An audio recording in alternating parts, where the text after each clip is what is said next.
Sometimes during a date or early conversation, a woman might say something that doesn't sit quite right. A strange tone, a small jab disguised as a joke, something that lingers but you decide not to react. You brush it off thinking it's not worth making a fuss. Later, you're surprised when she grows distant, colder, less interested. You wonder what changed. But the truth is, that small moment, the one you ignored, was a test, a quiet check of your awareness and boundaries, and by staying silent, you failed it. This video isn't about playing games or trying to outsmart anyone. It's about noticing what's happening beneath the surface and choosing to respond with calm clarity instead of fear or frustration. What are these tests? In early stages of dating, many women, often unconsciously, test the men they're with.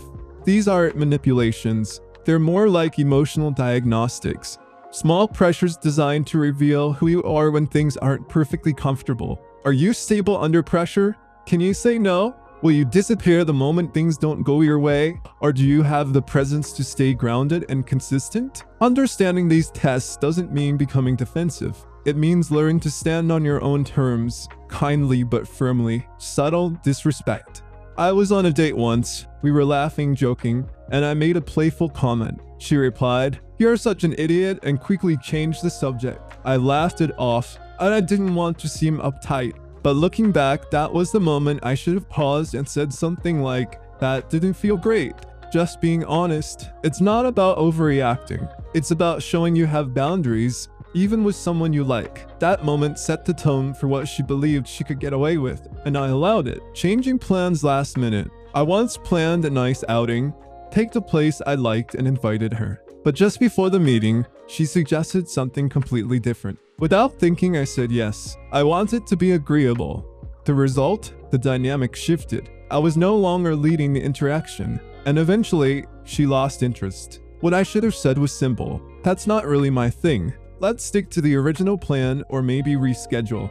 Not with anger, just self-respect. Silence and delayed replies. There's nothing more anxiety-inducing than when someone suddenly stops replying or takes much longer to respond than usual. I've been there, sending another message, trying to keep the energy going. But in doing that, I communicated one thing. I was chasing. And chasing someone who's pulling away only makes them run further. Now I understand that when someone goes quiet, the best response is to slow down too. Mirror their pace. Give space without panic. That calm patience speaks louder than any follow-up message ever could. Jealousy triggers. There are moments when a woman brings up other guys, intentionally or not. She might say someone bought her flowers or mention how often she gets messages on social media. It's tempting to react, to prove yourself, to compete. I've fallen into that trap before, trying to show I was better, more attentive, more serious.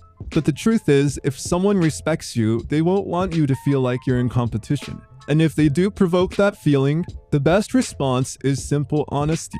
If you're figuring things out or exploring other options, that's okay, but I'm not here for that. Let your actions reflect your standards, not your insecurity. Canceling the date. This one is subtle, but important. Say you invite her out, she agrees, but then cancels last minute without offering an alternative. Many guys respond by immediately suggesting another time or trying to accommodate her again. I used to do the same. I thought I was being persistent, but the truth is, when someone values your time, they'll make an effort. If she cancels without suggesting another time herself, you should pause and wait. If she doesn't bring it up again, that's your answer. Value your time as much as you value hers. That's not pride, it's balance. The generosity test. There's nothing wrong with paying for a date or treating someone.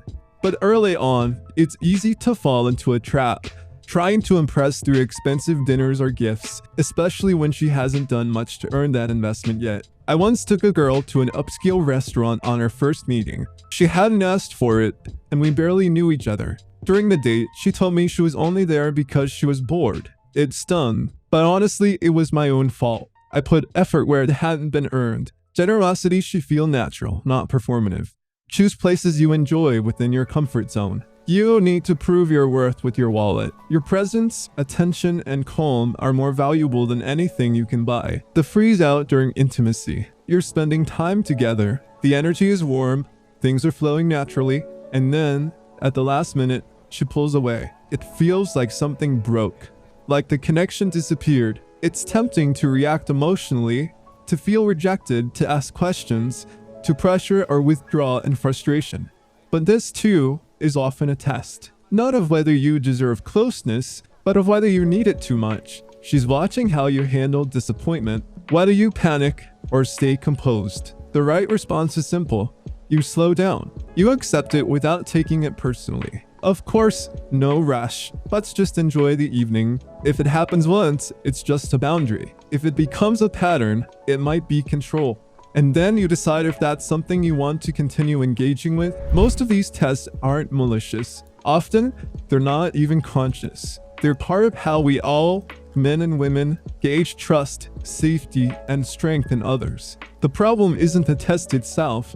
It's not knowing what's happening and reacting from fear or desperation. I failed most of these at some point, and the cost wasn't just the loss of a relationship. It was the slow erosion of my confidence, of my center. Learning to stay calm, to recognize what's yours to carry and what isn't, has changed everything. If you're in the middle of these situations now, take a breath. Let her behavior be a reflection of her, not a judgment of you. And respond from stillness, not panic. That's where your power is. Have you recognized any of these tests in your past relationships? How did you respond? If you're comfortable, share your story in the comments.